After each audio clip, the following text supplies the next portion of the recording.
हिंदी वृत्तांत से 7 अंक के प्रश्न आएंगे। इसमें सबसे पहले विकल्पी प्रश्न है। कुमार गंधर्व के अनुसार लता जी की लोकप्रियता का प्रमुख कारण है उनका गानपन। कुएं की खुदाई का काम जेजा कहलाता है। सीधे सीधे बरसात से मिलने वाला पानी पालर पानी कहलाता है। भारतीय संगीत में प्राचीन काल से प्रचलित सबसे पुराना वाद्य वीणा है। भरत मुनि द्वारा रचित ग्रंथ का नाम नाट्यशास्त्र है। संगीत के क्षेत्र में लय 3 प्रकार की होती है। चपलता चित्रपट संगीत की विशेषता है। राजस्थान की रजत बूंदे पाठ के लेखक अनुपम मिश्र हैं। गुजरात में पुरुष डांडिया रास नृत्य करते हैं। गुप्त काल कलाओं के लिए और चित्रकला के लिए स्वर्ण युग माना जाता है। सत्य और असत्य वाक्य बताना है। गंभीरता शास्त्रीय संगीत का स्थायी भाव है, यह सत्य है। चित्रपट संगीत में नवनिर्मिति की बहुत गुंजाइश होती है, यह सत्य है। जो जल कुएं से निकाला जाता है उसे पालर पानी कहते हैं, यह असत्य है। प्रकृति से लगाव भारतीय कलाओं की विशेषता है, सत्य है। भारतीय संगीत शास्त्र का मुख्य वाद्य सितार रहा है, असत्य है। सही जोड़ी घूमर नृत्य राजस्थान का है, लावणी महाराष्ट्र का है। सत्तरीय नृत्य असम का होता है। भारतीय कलाएं ये संकलित पाठ है। राजस्थान की रजत बुंदे पाठ के लेखक अनुपम मिश्र हैं। स्वर सामग्री पाठ के लेखक कुमार गंधर्व हैं। एक वाक्य में उत्तर। लता जी की लोकप्रियता का मुख्य मर्म क्या है?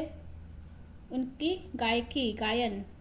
लता मंगेशकर के पहले चित्रपट संगीत के क्षेत्र में कौन सी गायिका का बोलबाला था? लता मंगेशकर के पहले चित्रपट संगीत के क्षेत्र में नूरजहां का बोलबाला था। कुएं की खुदाई किस औजार से की जाती है? बसौली। अनुपम मिश्र ने पर्यावरण संबंधी मुद्दों पर कौन सी पुस्तक लिखी है? अनुपम मिश्र ने पर्यावरण संबंधी मुद्दों पर आज भी खड़े हैं तालाब पुस्तक लिखी है। सबसे प्राचीन चित्रों के नमूने अजंता और एलोरा की गुफाओं के शैल चित्रों में मिलते हैं। 2 अंक के प्रश्न। चित्रपट संगीत और शास्त्रीय संगीत में क्या अंतर है? गंभीरता शास्त्रीय संगीत का स्थायी भाव है, जबकि लय और चपलता चित्रपट संगीत का मुख्य गुणधर्म है। चित्रपट संगीत का ताल प्राथमिक अवस्था का ताल होता है, जबकि शास्त्रीय संगीत में ताल अपने परिष्कृत रूप में पाया जाता है। लता जी के गायन की 2 प्रमुख विशेषताएं हैं। लता जी के कोमल तथा मुग्ध स्वर, बहुत ही कोमल और मुग्ध होते थे उनके स्वर। सुनने वालों का इनसे सहज परिचय हो जाता है। नाद में उच्चार। लता जी 2 स्वर के मध्य के अंतर को नाद में उच्चार से भर देती थी।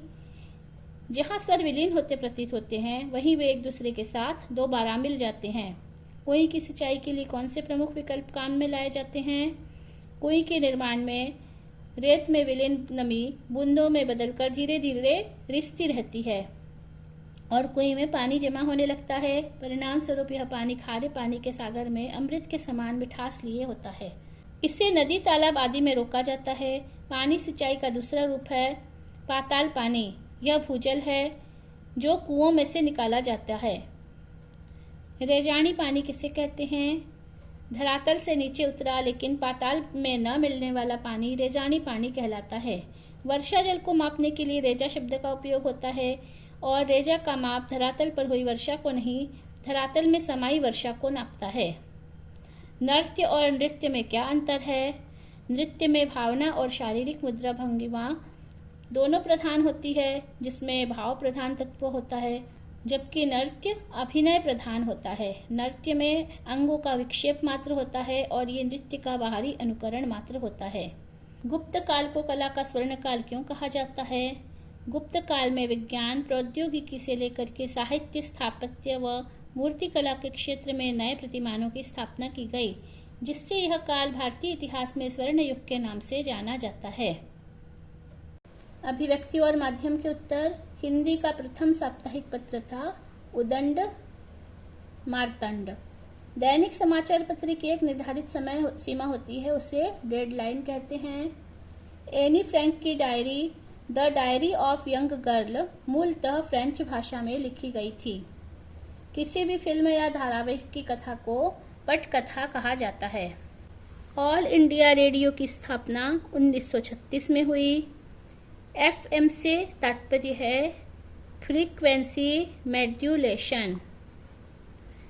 डायरी नितांत अंतरंग रचना होती है। पटकथा को अंग्रेजी में स्क्रीन प्ले कहते हैं। निरक्षर लोगों के लिए रेडियो जनसंचार का एक सशक्त माध्यम है, ये सत्य है। भारत में टीवी सेवा का विधिवत प्रारंभ 1947 में हुआ, असत्य है। डायरी नितांत अंतरंग रचना है, सत्य है। संचार शब्द की उत्पत्ति चार धातु से हुई है, ये असत्य है, चल धातु से हुई है। सही जोड़ी, भारत की पहली मूक फिल्म, इसका उत्तर 1913 है। भारत की पहली बोलती फिल्म 1931।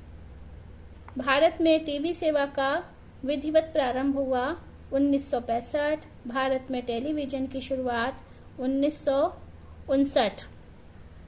पटकथा उसे कहते हैं जो कथा पर्दे पर दिखाई जाती है।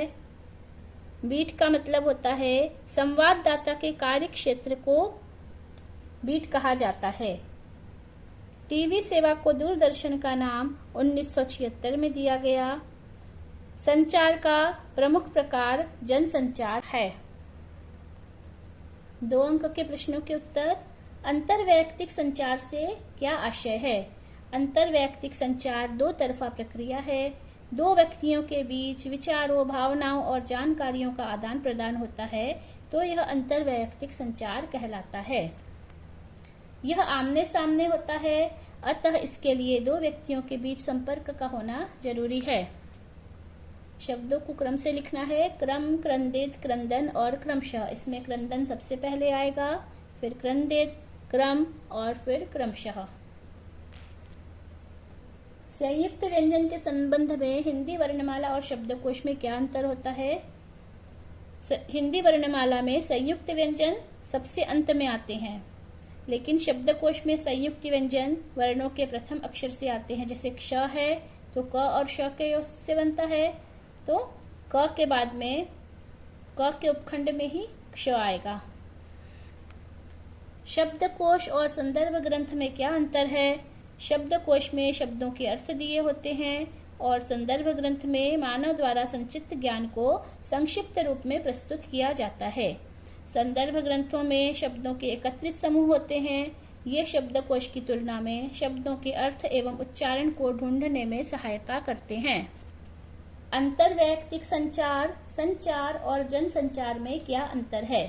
अंतरवैयक्तिक संचार वह है जिसमें दो व्यक्तियों के बीच या एक व्यक्ति या समूह के बीच में प्रत्यक्ष संचार होता है। इसके बीच में किसी संचार तकनीक की आवश्यकता नहीं होती है। संचार एक संदेश या सूचना के समग्र आदान प्रदान को संदर्भित करता है। जनसंचार में एक संदेश या सूचना के आदान प्रदान को विभिन्न मीडिया के माध्यम से बड़े स्तर पर अनेक दर्शकों के पास तक प्रेषित किया जाता है।